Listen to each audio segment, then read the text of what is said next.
Dadar Prabhadevi Shivaji park परिसरात कंदील war असल्याचं बघायला मिळतंय। शिंदे आणि ठाकरेंची शिवसेना भाजप मनसेमध्ये कंदील वॉर सुरू झालंय।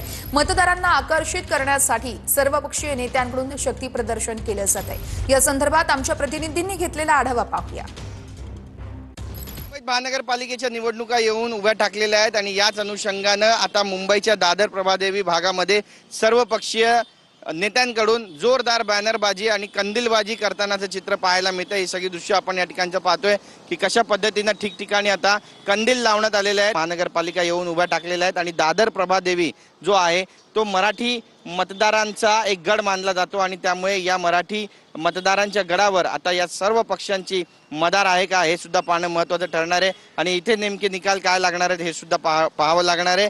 आणि येत्या महानगरपालिका निवडणुकांमध्ये नेमका महानगरपालिकेत विजयाचा कंदील कोण लावणार याकडे सुद्धा उभ्या मुंबईचं लक्ष लागलेलं आहे। पण सध्या जोरदार बॅनरबाजी आणि कंदीलबाजी मुंबईच्या दादर प्रभादेवी परिसरामध्ये पाहायला मिळते। कॅमेरा पर्सन योगेश गुरवसह गिरीश गायकवाड, TV9 मराठी।